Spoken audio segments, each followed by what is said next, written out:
Good afternoon. Welcome to the Foreign Press Center. As you may know, interest in the United States and elsewhere in the world in UFOs is now at an all-time high. The New York Times just last week noted that three books about alien visits are selling briskly in the United States, and one has been on the nonfiction bestseller list for weeks. Today, we have with us some of the folk who will be participating in an international conference at the American University, June 26-28, on the subject of UFOs from a worldwide perspective. With us today is Dr. Bruce MACCABEE, a Navy physicist and chairman of the Fund for UFO Research. Dr. MACCABEE will introduce the other members of the panel, and each member will speak briefly, and then we will take your questions. Dr. MACCABEE, welcome. Thank you, Mr. Pope. And I welcome all you people here. I'm glad to see a sizable audience. I hope you people are representing the world, as it were, because we in our symposium are trying to represent the world. This is a phenomenon which sort of was sprung upon us in 1947 and has become a worldwide phenomenon since then. The sighting of strange objects flying around, doing their own thing in the sky, starting in 1947 and going up as recently as within the last few weeks there have been sightings. The occasion of this week, actually yesterday, was the 40th anniversary, you might say, of the first widely reported sighting. And we are sponsoring the symposium at American University to provide a world overview of the subject. I will have a few more words to say on that, and I will later on introduce some of the representatives of the various countries that we have right here at this meeting. But first I would like to introduce the members of the panel and then turn this over to Larry KOSS, who will begin the discussion. My name is Bruce MACCABEE. I'm a Navy physicist. My work for the Navy has nothing to do with UFOs. This is a part-time effort on my own hobby, you might say. Next to me is Jamie Shandera, who has been investigating the activities of the United States government in regard to UFOs. Next to him is Bud Hopkins, who has been investigating reports of what have been called UFO abductions, people who claim that they've been taken on board craft and examined and so on. He can tell you about that. And last is Larry KOSS, who is an educator, and I believe you would like to start the discussion. Thank you very much. I asked Bruce and Jim to be able to speak to you briefly in advance of this discussion to maximize the opportunity here, and I hope you forgive me. This is new for me, so I may read some of this. I've recently entered this field as an educator because I see a pressing need for responsible and truly educational presentation to the public of information in the area of UFO and extraterrestrial activity. For the last 40 years, we have not had that. We've instead been mired for 40 years in skepticism and controversy, which, if we were to have addressed medical phenomena and challenges in a similar manner, would never have allowed us the advances in that field available to us today. The media, you, play a key role in this, for you are a major link in the flow of information to the public. You shape public education, opinion, and response. The people you will meet here today have devoted most of their adult lives to the study of a phenomenon which does exist and is right in front of our faces. It is, however, so awesome, the world has not yet been willing to acknowledge it. These people have pursued this study not only without recognition throughout the world of its credibility, but also in the midst of ridicule, obstruction of relevant information, and in the absence of private or public funding. They have each had to maintain full-time jobs on the side to support an area of study which has implications for all humanity, yet for which that humanity has not been willing to recognize. Characteristically, as humans, we do not move until a new need is literally hanging upon our faces. We are responding to AIDS because people are dying around us. We are not yet responding to environmental needs because it is not quite realistic enough for us. The truth is UFOs, which we perhaps should call EFOs for extraterrestrial flying objects, do exist worldwide, as the symposium will evidence.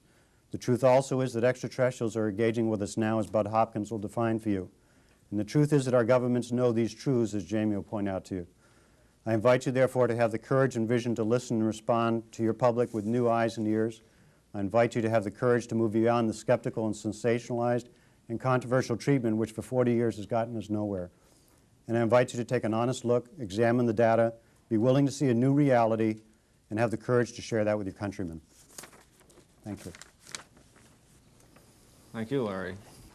Now we'll have a few more words from the people on the front panel here, and then I will introduce our international guests. You'd like to say a few words, Jamie? I think Bud will probably pick up first. Well, okay, I work in the area, which is totally outrageous, of investigating cases of people who have been picked up by UFOs. Now, most of us have heard of the Betty and Barney Hill case, the very first case to make the headlines really internationally. It occurred in 1961, and the case was publicized widely in 1966. At the time I heard about this, even though I had had a UFO sighting myself and was very interested in the subject, I simply said, this can't be. I cannot believe this. And I had a very good reason for not believing it. I found it unbelievable. Not because the evidence wasn't there, not because these people weren't credible, or that the case hadn't been thoroughly investigated, but I simply found myself unable to believe such a thing. We're in the middle of what is the ultimate Copernican revolution right now. We're having to come face to face with the idea that, in fact, there is an intelligence out there that is different from ours, superior to ours in a certain way, in certain ways. The cases that I have looked into, and I have dealt over 12 years with 140-some different people who have been abducted. Of that 140, about 5 have allowed their names to be used. There is a tremendous hesitancy, a tremendous desire to hide from the people like you who would like to talk to these people, because there's a sense of shame connected with it, a sense of being involved in something that the abductee himself or herself believes is almost unbelievable. It's a very emotionally rending story. These people come, though, from every walk of life. 3 of them hold PhD degrees. 5 of them are psychotherapists. 1 is a microbiologist at a New York City hospital. 2 are police officers, 1 a New York City police officer, and so forth, a museum curator. These are people who we could interchange with all of you sitting right here, and there would be no apparent difference in the way people look and act. It has happened to them. They have been picked up, taken into craft, put on tables. There's a physical examination. There are physical scars that result. There are ground traces when the craft lands. There is a tremendous amount of evidence, and that's something I hope that we'll have a chance to look into later. Just one quick thing. I'll just show you some of the drawings that have been made by some of the individuals who have been abducted, of their abductors, of the occupants of the UFOs, incredibly similar.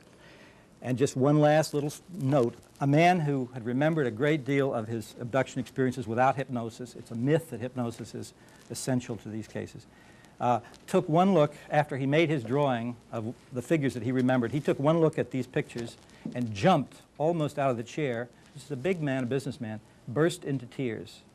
And then he said to me, "Bud, where did you get those pictures?" And I said, "I got them the same way I got your picture." The evidence is there, gentlemen and ladies, and I hope you consider it. Can we ask you a Go follow-up? ahead. Since we have an international audience, what countries did these take place at? Well, pictures I showed you here, one took place in Mexico, one in Canada, and the other 4 in the United States. We have them from all over the world, and Cynthia Hine from Zimbabwe has cases that are parallel these, South Africa. It's international. You want to say some words, Jimmy? All right, well, the area of investigation that I and my associates, Bill Moore and Stanton Friedman, have worked in primarily is the area of what does the government really know? The first question you have to try to get at is, who is the government? I mean, the government isn't one body that you can approach and they can either tell you the truth or not tell you the truth. The government is broken down into a whole series of agencies and groups. There appears to be, and our investigations indicate very strongly, there appears to be one group responsible for all the information regarding UFOs. And in fact, the government has a term that they've coined, which is IAC, which stands for Identified Alien Craft, as opposed to Unidentified Flying Object. We decided primarily that the best route to getting good information was to try to aggressively pursue and cultivate strong contacts within the government, within the intelligence community. We have been successful in making inroads in that direction, and some of the fruits of our research came up with a presidential briefing document for President Eisenhower, which I believe you each have in your packet there, which is probably the most significant document ever to surface if we can ultimately get the final absolute validation on that. Our belief at this point is that it is true, but we can't absolutely certify that. We've researched that document for 2.5 years. We have been able to determine that all of the individuals involved are the right kind of people, both background-wise, the government affiliations, their science and intelligence or military backgrounds. Everything interfaces perfectly. We found support information through the National Archives also. It appears that one of the reasons that the government would try to hide this kind of information is not a cover-up in the true sense of the word cover-up. Cover-up generally is a word that connotes wrongdoing. Somebody's hiding something for their own gain or specific purpose of that nature. From the beginning, it appears that the government would have been grossly irresponsible were they to simply dump this information on an unsuspecting public. They had to put the most responsible scientists, military, professional minds that they could gather to examine what was going on. What was this phenomena? Where were these craft or these things coming from? Relative to a crash in the desert in 1947 in New Mexico, could we duplicate this material? If these people could come here from somewhere else, what was the threat to national security? What was the threat to world security? And national security, of course, involves a lot of different levels. It's not just military. National security and world security involves economic, psychological, religious, all ramifications. So all of those areas had to be examined, they had to be studied, and a government or a group assigned to this specific area had to maintain an absolute covert status so that unwarranted conclusions would not be built upon a limited amount of information. So disinformation processes and those things normally attributed to intelligence agencies had to be put into effect. And it was, in essence, for security and security of the world in the United States and other areas, as well as it's for the protection process, in other words, in that sense. Debunking systems were set up, and in many cases deliberately so that groups would not become so aggressive with a specific point of view in mind. They wanted to continue to try to diffuse that. This is what our research indicates. So we have a major document, which appears to be the most significant document that's ever come out on the subject. We have a lot of research and a lot of contact with certain individuals within the intelligence community, and all of the indications are that this document and the things that we have uncovered are the tip of the iceberg.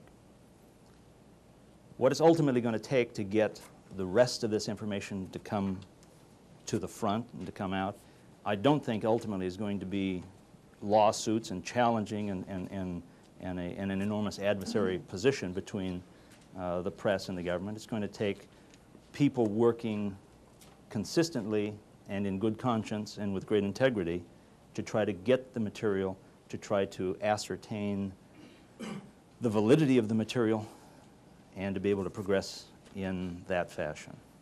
So as a statement, I'll end there, and we'll open up to questions now. Well, I would like to make a few more comments and then introduce the international guest here. First of all, I should point out with regard to the documents in the press package, although they are the most significant. You don't have a press package? We'll have a sign-up sheet for requests for additional comments. Okay. There has been, over the years, a continual accumulation of tidbits of information. The accumulation rate increased within the last 10 years as a result of the Freedom of Information Act here in the United States, when we could write for documents from the government and begin to put together a story of what our own government in the United States was doing over the 40 years, and it became clear that there were a lot of agencies collecting information. This is not just a problem for the United States. The other governments have also treated the UFO problem seriously without necessarily telling the people in their countries. Dr. Roberto Pinotti from Italy, who is not here today, will be here tomorrow, can talk about what he found out from the Italian government. William Chalker of Australia, who is not here today but will be here tomorrow, will be at American University tomorrow, can tell you what he found in the files of the Royal Australian Air Force. Stanton Friedman, who is here, standing up over there representing Canada, can indeed tell you about what was found in the files of the Canadian government. Unfortunately, an official representative of France, Jean-Jacques Velasco, who is the head of a group called translating into English, the Group for Studying Aerospatial Phenomena, a subgroup of the French National Space Agency, CNES. He can tell us, he will be telling us tomorrow, on Saturday, about investigations by this official French group of sightings in France. So this is an international problem for governments as well. Now I'd like to say a few more words about the symposium. There is a proceedings of the symposium which will be available at the symposium, already published. These are the papers of the invited speakers. And there will also be a press conference tomorrow at 2 p.m. in the Ward Circle building at American University. During that press conference and afterwards and during the symposium, there will be visual and graphic materials for people who come to the symposium. If you want to see photographs, you want to see videotapes of documentaries that have been made, all that material will be available. Okay, now I will introduce the international guests that we have here and then open up the floor for questions. I've already mentioned Stanton Friedman from Canada. Yes? Might ask him to stand. I want to catch him on camera. Okay, Stanton Friedman is standing already. Sit down, Stan, so they can get you on camera. Starting over here in the back, Paul Norman, would you please stand? From Australia. Willie Smith from the United States, however, he is representing Brazil and Uruguay. Captain Daniel Perese from Argentina, who was actually involved in some UFO sightings in 1965. Vicente Juan Ballester Olmos, who is representing the Iberian Peninsula, mainly Spain. Cynthia Hind from Zimbabwe in Africa. And Hillary Evans from England.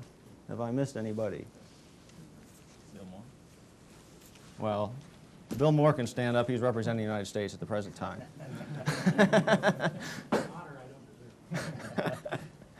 Very well. If you have any questions for us up here or individual questions for the international guests, yes. I would ask you to wait for the microphones, please. Connie. I've got two parochial ones. Could the I hate to ask this. Could the representatives from Australia and Zimbabwe please come to the microphone and tell us their experiences so that we could help out the countries we cover for? I'd be very grateful. Thank you. In Australia, our main case is the disappearance of Frederick Valentich, a 20-year-old pilot who disappeared over Bass Strait while he was flying to an island called King Island. He was describing a long-shaped object with maneuverable characteristics far beyond anything that we know about. He was describing the maneuverability of an object similar to the ones being reported from all parts of the world. And there have been no rubbish or anything found from that plane, or the pilot hasn't been heard from since. And he's the 20th such case that's been reported from different parts in the world in the last 30 years. When did it happen? October 21st, 1978. Can you tell us a bit about you, please, so we know who you are? Me, Paul Norman. I'm the MUFON representative of Victoria, and I'm also vice president of the Victorian UFO Research Society at Melbourne in Victoria. You're an American living in Australia? Originally American, yes. I've been in Australia for 24 years. First, we'll have Mr. Paramu, and then we'll get to. Cynthia Hind was asked. Satyahai needs a Yeah. Zimbabwe. From Zimbabwe, Zimbabwe. was asked to sit behind. What she wants to know about incidents in Zimbabwe. Well, it's southern part of Africa. Actually, I must tell you to start with, I'm absolutely shattered that the Americans know so little about Africa, because I think you give millions of dollars a year in aid, and I think the schools want to get together a little bit and describe what you're giving away. I just want to tell you that one of the reasons that initially I was very skeptical about UFOs, one of the things that absolutely convinced me was working in the rural areas. I worked with a team who were on a project in Africa where we were giving simple technology to the women in the very backward areas.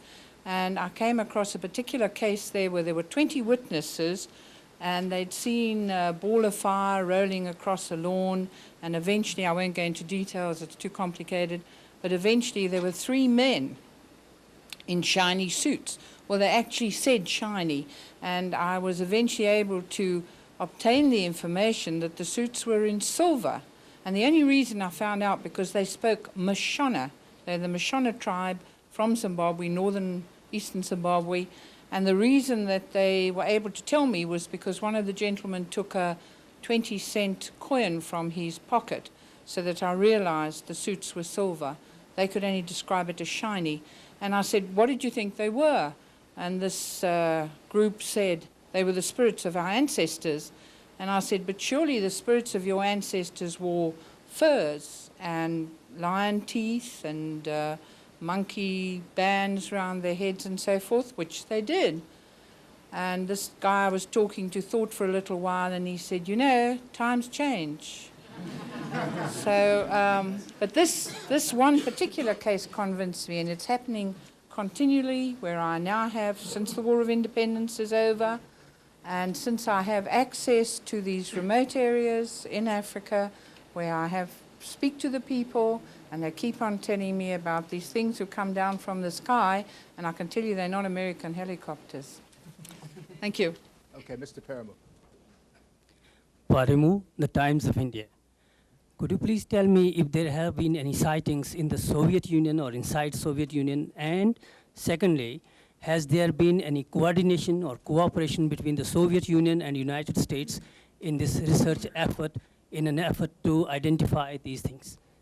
Well, first of all, I'd like to point out that we will have a speaker from India, I think. I'm not sure. He had an accident a couple of weeks ago, which made it difficult for him to walk. But there's a paper in the proceedings here by Kanishk Nathan, who has recited events in India.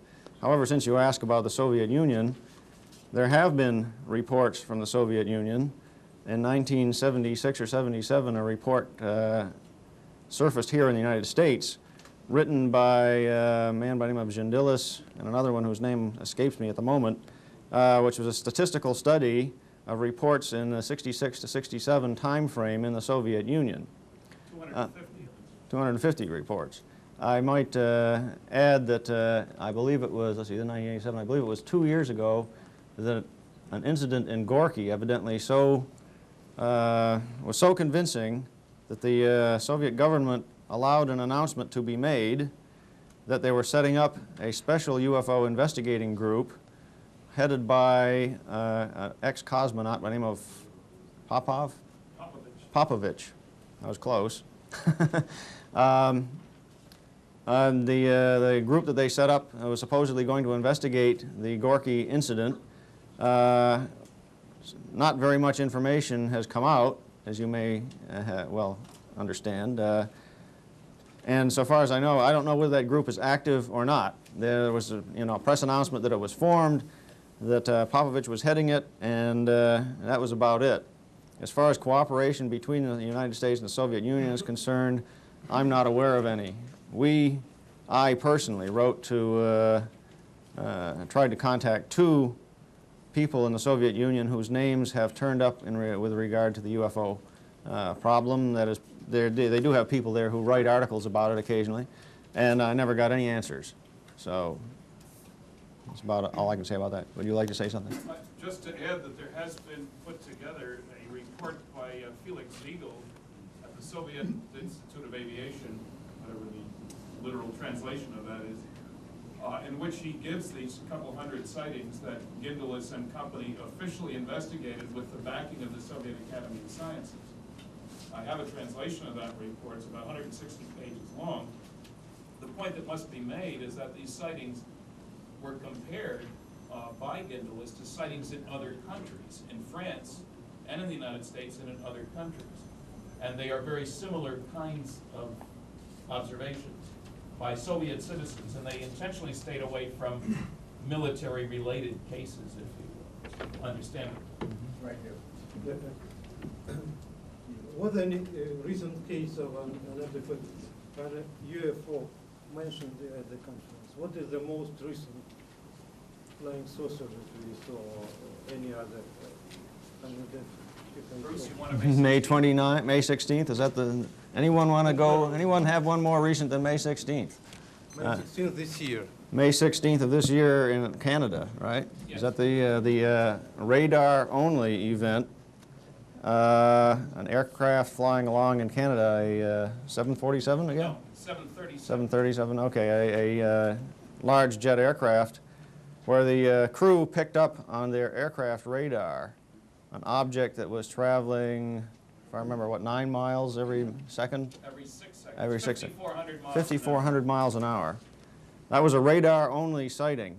I might point out that it was very similar to one that occurred in Alaska in late January, which was also a radar-only sighting by an Alaskan airline jet. Again, a very rapidly moving object picked up on the airplane weather radar. Very large object. Mm-hmm. That's the crucial thing. The return was equivalent to that from 6 747s. Aircraft weather radar should not be picking up aircraft at a distance greater than 10 miles. But maybe there was a conclusion by FAA about this case. Now you're thinking about the Japan Alaska. Airlines event, the Japan Airlines sighting of November 16th last year, which made it into the press in late December. Now in that case, the pilot and crew were interviewed very briefly just after they landed on November 16th. And then the FAA, the Federal Aeronautics Administration in the United States, did nothing with the information until the latter part of December, when they were first contacted by a Japanese news agency which alerted the FAA to the existence of the sighting, in a sense. And in January, the FAA decided to do an investigation to determine whether or not there had been a violation of airspace in Alaska by some aircraft of some sort. They concluded that there had been no violation. They explicitly said that it's not their business to investigate UFO sightings, and essentially left it at that. And on March 5th of this year, the FAA made available to anyone who wanted to purchase it a package of information on the Japan Airlines sighting. That package included personal testimony by the captain, Mr. Terauchi, and interviews done by FAA agents, interviews with the captain, the pilot, the co-pilot, and the first officer. It also included supplementary information such as the transcript of the tape recording made while the plane, the people in the airplane were talking to the ground air traffic controllers. All that information has subsequently been analyzed, and it seems clear from the description of the pilot, the co-pilot, and the first officer that whatever was seen right in front of their plane, a very complicated array of lights that moved in an unusual manner, has not been explained. Jim, we're going to take several questions over there. Yes. That's fine. To Jim Shandera, I'm from Brazilian television. Specific about the case of the 1947 incident in Roswell, right near Roswell.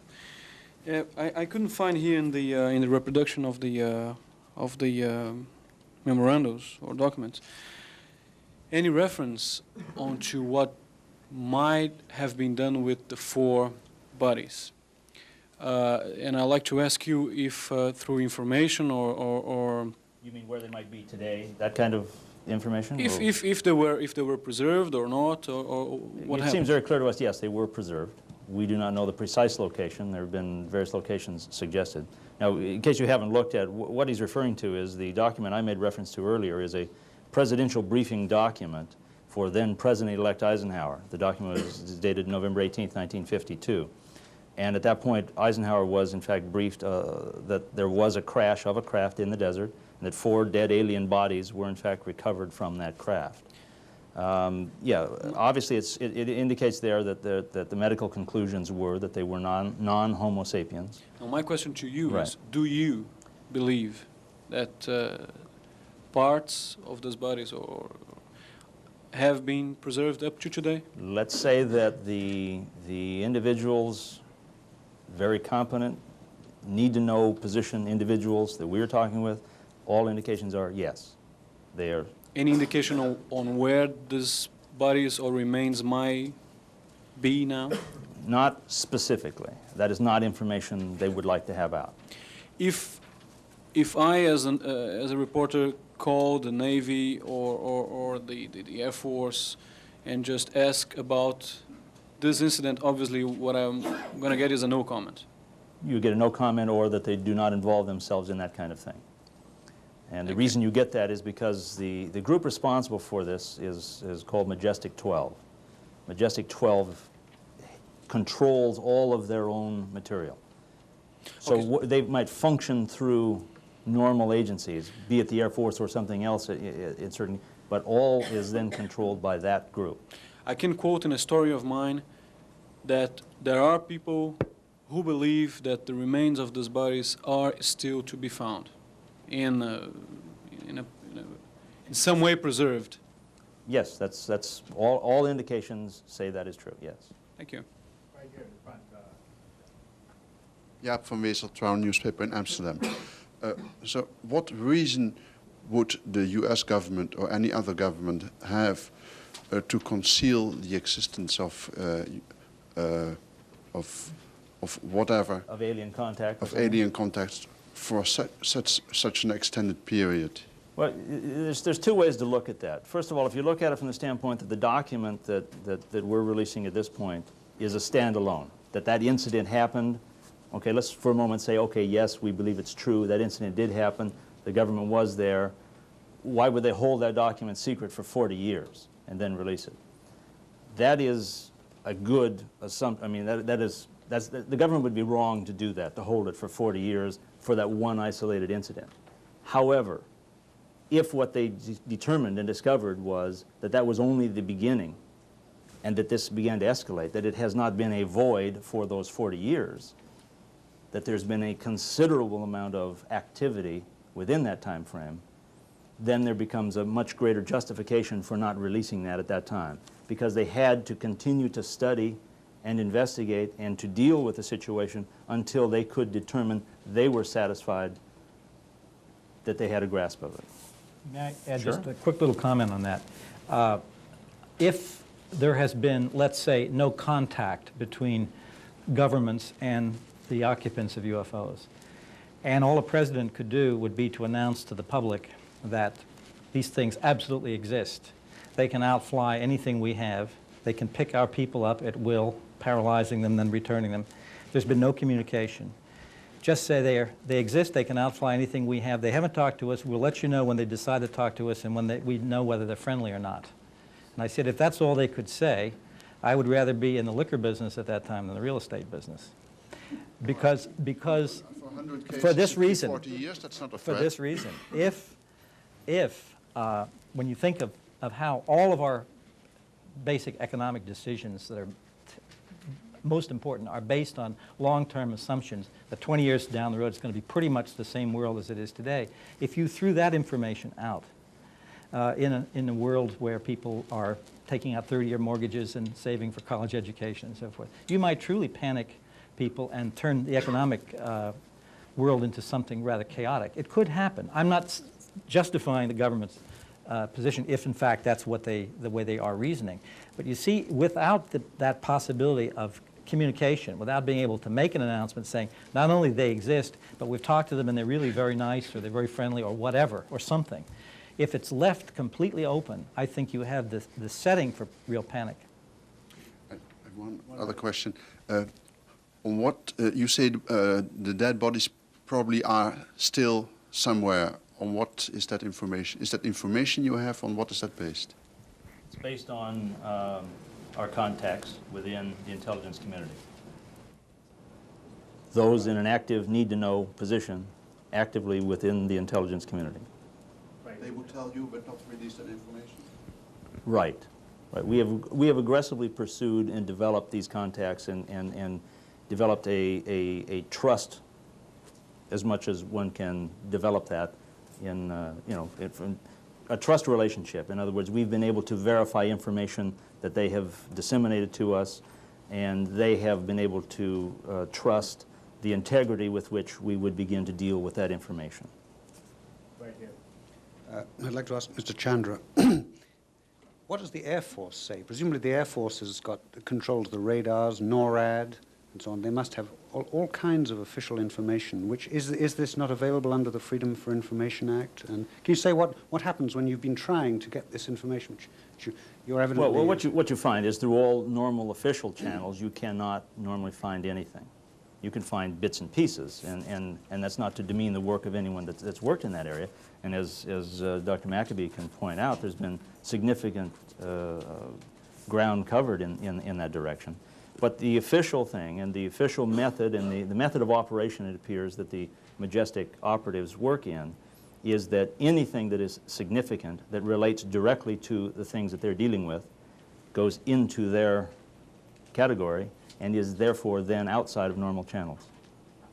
It is exempted from access from any normal method, FOIA or whatever. Could I just follow that? Yeah. In the case of the Japan Airlines thing, there was radar, that's surely official, isn't it? Is it just not available under Freedom for Information? Well, certain aspects, and I think Dr. MACCABEE pointed out, that you can purchase the results of those things. And they are... The difference between the Japan Airlines incident and actually having bodies or pieces of a craft. The Japan Airlines incident, you know, is a sighting, and the governments of the world, if let's assume they are trying to cover up something, have had a tough time doing it because there have been so many sightings that are essentially in the open record. That is, anybody can go and interview numerous witnesses to events. Even official government witnesses can be interviewed. Pilots, military people on duty, and so on. If you just had the open record, what I like to call the open record that anybody can go and look at, if you just took the open record of thousands, literally hundreds of thousands of sightings throughout the world, and studied that very carefully, you would have a very strong case for something flying around. Then when you add in all this information which has been leaking out literally over the years, you have not only a strong case for something flying around, but a strong case for governments knowing more about it than they've told their people. Now, let me just pick up on that very line. Is this the greatest secret that's ever been kept? No, the secret really has not been kept. They have been leaking things out about the secret for a long time. It is nothing new for us to sit here and talk about aliens from outer space, about the possibility of crashed craft, about the possibility of bodies. In the 50s, it was an enormous threat. Movies, everything portrayed it as an enormous threat. The possibility of that threat, War of the Worlds, all of those kind of, United States versus the flying saucers, you name it, you know, all of those kinds of things. Evolving into the 80s, where we have movies like Close Encounters and E.T., where the aliens now are so friendly that kids will hide them in their closet because the big folks will want to lock them up and examine them. So have they kept the secret, per se? No. They've kept the evidence. You have to understand that we're not sitting here in 1987 saying before you as if this is the first time that anybody has ever talked seriously about flying saucers. The largest press conference in Washington after World War II occurred in July of 1952 as a result of sightings, radar and visual over the Capitol here in Washington.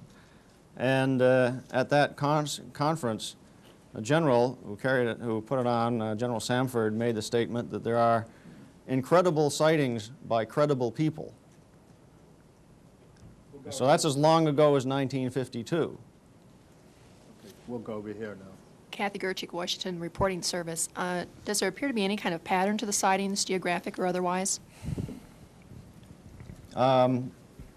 Sightings have occurred over the last 40 years throughout the world. If there is a variation in that, it is in the times at which sighting maxima occur. In other words, the number of sightings per unit time. In the United States, we had a big flap in 1947. That is, the term flap is used to refer to a large number of sightings in a short period of time. Actually, there were sightings around the world in 1947, but the United States got most of the, appears to have had most of them. In any event, in 1952 was the largest flap in the United States, maybe until 1973. In 1952, the U.S. Air Force logged 1,500 reports in 1 year.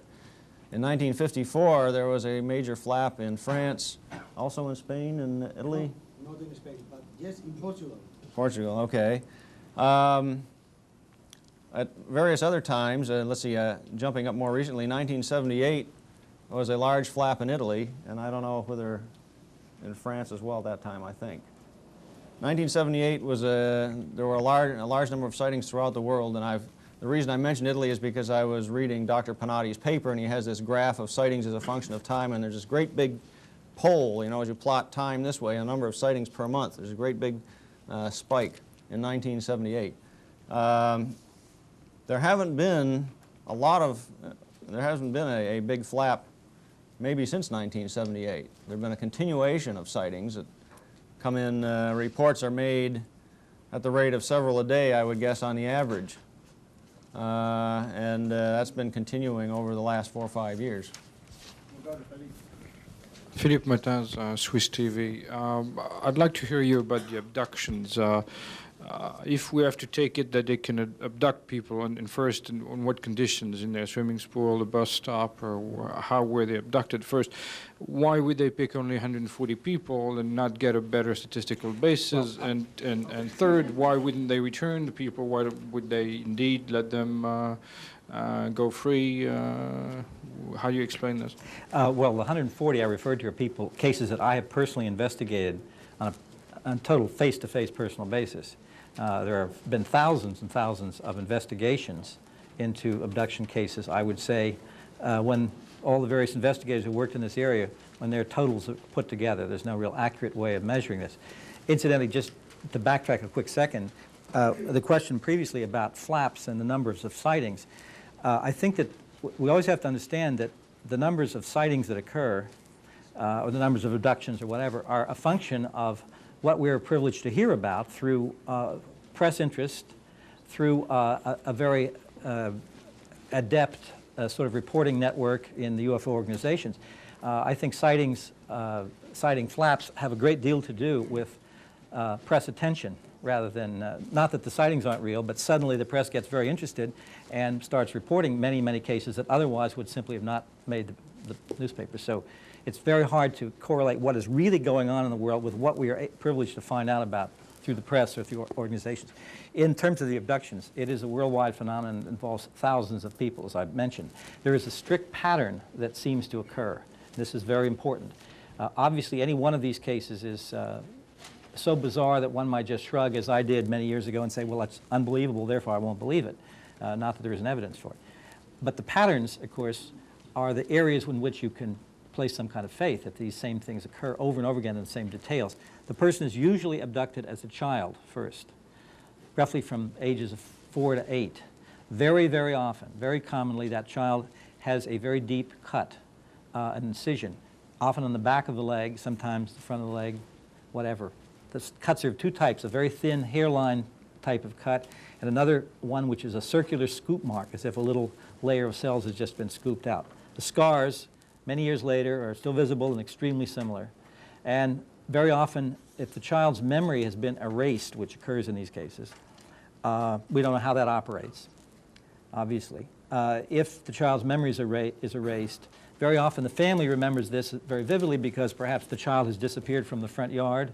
Turns up 2 hours later, the child doesn't know where he or she has been. And then the mother will say discovers a very deep cut on the back of the leg, and the child is wearing blue jeans, say, and there's no tear in the pants.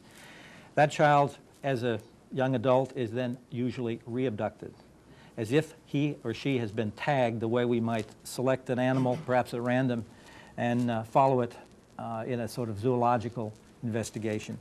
Very often then, when that child has passed through puberty, in another abduction, ova and sperm samples have been taken. This dates right back to the Betty and Barney Hill case, which is one of the aspects of that case, the first one we knew about. And that person who has been abducted is liable to have this happen 4, 5, 6, 7 times. We don't really know. How many times has this happened? To an individual, yes. For one child, maybe 5, 6, 7, 8 times. It's hard to know.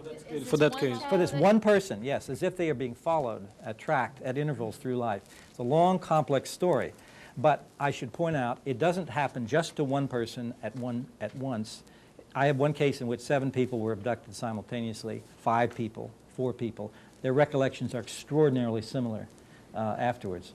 So I think she was asking about that specific case. You named the name of the person? no, I didn't name the person. You named the case? I referred to the Betty and Barney Hill case as sort of the prototype case, the first one we heard Has about. that specific case, the person involved in that case, been abducted 3, 4, 5 times? Barney Hill died shortly after that case came to light, not long afterwards. Betty Hill has, so far as I know, there doesn't seem to be an earlier abduction with her. It hasn't really been looked into, I think, very seriously. We've had long conversations. This idea, but it hasn't been thoroughly examined. I mean, whether there were earlier cases for her. I suspect there were for her husband. But the basic thing is we were not aware of this pattern until the last maybe 5 or 6 years. It's come to light. You showed us those drawings that all look the same. Is that because it's the same people coming back on all these sightings that we've had? You know, nobody knows, but I'd say 85% roughly of the humanoid descriptions that we get are of that particular type. The other, let's say 15%, I'm making rough guesses here, are rather varied. We have some other physical types that seem quite different. But the 85%, the bulk, the figures are roughly anywhere from 3.5 to 5 feet tall, very large craniums, small lower face, slit mouth, very large eyes. They're hairless. The skin is a grayish white. They have a rather thin body, long, thin arms and hands. And the communication in these cases is through some sort of telepathic method. We don't understand how any of this works. But over and over and over again, these details emerge. And what I've done in this book, and I've done previously when I published something, I have withheld certain details that are very specific, so that when new cases arise, I have a way of checking the veracity of the new case against material that's never been published. And I can say that I've already gotten, say, about 9 new cases that echo certain details in this book that have never been known, never been made public. But they're very tiny details, very specific. But if I were to come to you and tell you have been abducted and describe you know, the alien as looking like a box of cornflakes, you'd probably dismiss the theory as being not fitting the pattern, no? No, absolutely not, no. You find me very open-minded. But I think we should make it clear that if you came saying that, you know, the first thing you say is, well, I was abducted and the guy looked like a box of cornflakes, maybe it was Wheaties, you'd be subjecting yourself to a sort of slow torture, to simply go to allow yourself to be interviewed by Bud. In other words, the people who that Bud is willing to say have been abducted have been intensely interviewed over many, in some cases the investigations have taken several years. You'd better have a very good story. Furthermore, you better come out with something under hypnosis which is completely consistent with what you say when you're not under hypnosis. And your whole lifestyle had better check. It's not just a question of walking in off the street and saying, hey, I was abducted and I looked like a box of cornflakes. Yeah. What I was trying to say is that there is a mythology, there is a folklore in the popular culture And by and large, and if we look at the movies and then the cultural expressions of aliens, they do look alike. And indeed, in the deep psyche of people, we think that they have larger heads, extended brains, etc., etc. And I'm trying to, that's what I was trying to say. How much is it? I don't want to go into the descriptions of the figures. Many of the drawings that were used as the basis for the drawings in Close Encounters of the Third Kind, because of Alan Hynek's being the technical advisor. Actually, there was an attempt to base the figures on the drawings of previous cases. You mentioned folklore and mythology, which is extremely important. We have two basic science fiction myths about contact with extraterrestrials, and they've both been described here. One is that they are enemies, they're going to come and swoop down on us, and the body snatcher idea. The other is the total opposite, that they are godlike and they're going to land like Michael Rennie stepping out of that beautiful ship, all glistening, and save us from cancer and pollution and everything else. Neither one of these particular scenarios turn up in these abduction accounts. The abduction accounts are totally neutral, medical in nature, scientific in nature. There is often pain involved. One of the descriptions that often surfaces is of a needle with a tiny ball on the end, which is 2 millimeters in diameter roughly to 3 millimeters, reported over and over again. It is put up the nostril, there's some pain, seems to break through up in here, the little projections from it as if it's held in place, and other descriptions have a needle which goes in with nothing on it, and when it comes out there's a ball on it that wasn't there to begin with, as if they're put in and taken out. Now, one of the psychologists, and I work with a whole panel of psychologists and psychiatrists who have done not only blind psychological testing with people, just to look into their mental stability, and they are all the people who have been examined in this particular sample. There's no mental illness, no heavy-duty, paranoia, schizophrenia. However, they all show the signs of having suffered severe traumas, very much like rape victims. But at any rate, the psychologist who did that one set of tests said, why would anybody fantasize a thing about a needle which goes up the nostril and breaks through? In some other cases, the needle goes in the eye socket, below the eyeball, and sometimes in the ear. Now, we get these descriptions, of course, now where they're public, we're talking about it, but we have gotten these descriptions over the years from many different people before any of that material was published. And that does not fit with mythology, quote unquote, that one gets from science fiction.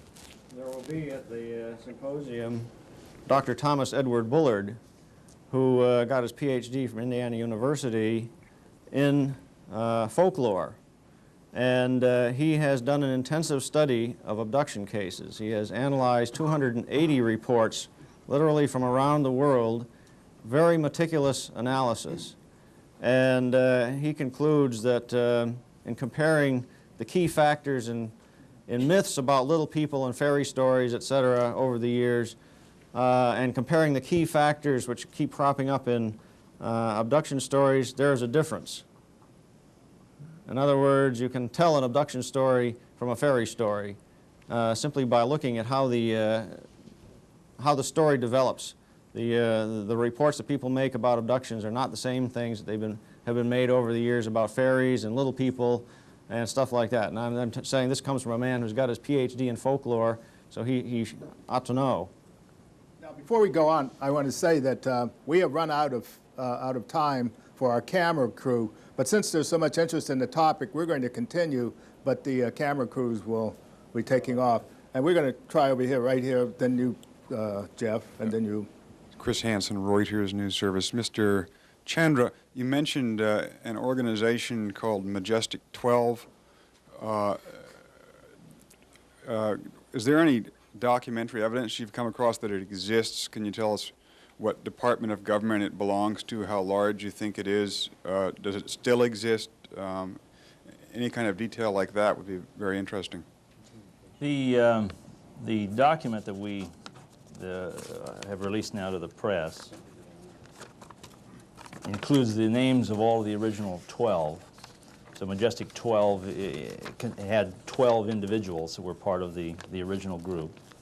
We have found evidence in the National Archives, a memo from the then National Security Assistant to President Eisenhower in 1954, General Cutler, sent a memo to General Twining, and General Twining, Air Force General, was one of the original 12 of the Majestic 12 group, stating that the National Security Council / MJ12, and MJ12 is the Majestic breaks down into two different subheads, MAGIC, M-A-J-I-C, and this document is labeled Top Secret / MAGIC, M-A-J-I-C.